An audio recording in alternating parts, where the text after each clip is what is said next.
ক্ষমতায় আসার পরই কয়েকদিন পর একদম সিনেমা দেখার জন্য পাগল হয়ে গেলেন। চুরি, ডাকাতি, জিনা, ব্যভিচার, একটার পর একটা নির্লজ্জ ধর্ষণ, খুন, হত্যা, কোনো টেনশন নেই। প্রকাশ্যে চুরি, প্রকাশ্যে ডাকাতি, হাসতেছে। এটা কোনো ব্যাপার হইলো? এটা কোনো ব্যাপার হইলো? ওনারা সিনেমা নিয়ে ব্যস্ত। ছোট্ট ছোট্ট শিশুরা যে দেশে নির্যাতিতা, তাদের জান, মাল, ইজ্জত, আবরুর কোনো সুরক্ষা নাই। লজ্জায় কাঁপতে থাকা দরকার। আলিম ওলামাদের কাছে যাওয়া দরকার। হযরত দোয়া করেন এই মুহূর্তে আমরা কি করতে পারি এই রাষ্ট্রের হেফাজতের জন্য।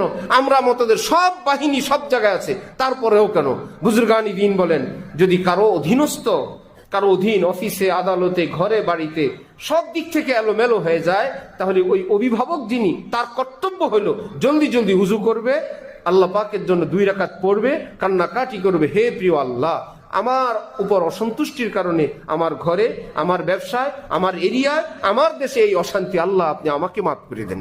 আল্লাহমুখী হওয়া, এটাই নিয়ম।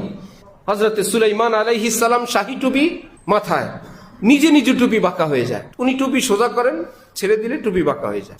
আসমান থেকে আওয়াজ আসছে, সুলাইমান তুমি সোজা হও, টুপি আমি সোজা করে দিব। টুপি নিজে নিজে সোজা হয়ে যাবে, তুমি সোজা হও। কি উদ্দেশ্য?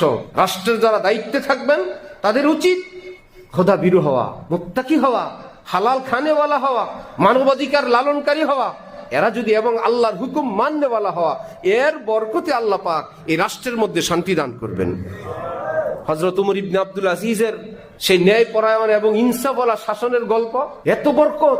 সারা দেশের মানুষ সবাই নিজ নিজ জায়গায় কাজ করতেছে, হালাল খায়, রুটি রুজি করে। এক মহিলা, প্রসিদ্ধ যে বাঘ এবং বকরি একই ঘাটে পানি পান করে, বাঘ পর্যন্ত ছাগলের উপর হামলা করে না। ন্যায়পরায়ণ বাদশার বরকত। হঠাৎ দেখলো এক মহিলা, একটা বাঘ ছাগলের উপর আক্রমণ করছে। এই দৃশ্য দেখে তিনি চিৎকার করে উঠছেন, আহারে, মনে হয় ওমর ইবনে আব্দুল আজিজ দুনিয়া থেকে চলে গেছেন। আপনি কেমনে বললেন? তিনি যতদিন ছিলেন আমরা শুনছি, আমরা দেখছি, কোনোদিন বাঘ বকরির উপর হামলা করে নাই। আজকের এই হামলা প্রমাণ করে ওমর ইবনে আব্দুল আজিজ মনে হয় দুনিয়া থেকে চলে গেছেন। সত্যি জানা গেল ওমর ইবনে আব্দুল আজিজ দুনিয়া থেকে বিদায় নিয়ে গেছেন। এই হলো ন্যায়পরায়ণ অভিভাবক, এই হলো ন্যায়পরায়ণ সমাজপতি, রাষ্ট্রপতিদের কর্তব্য। সিনেমা দেখা আর খেলা নেওয়া, মত্ত থাকা আপনার কর্তব্য না। এই জাতির দায়িত্ব এভাবে পালন হবে না।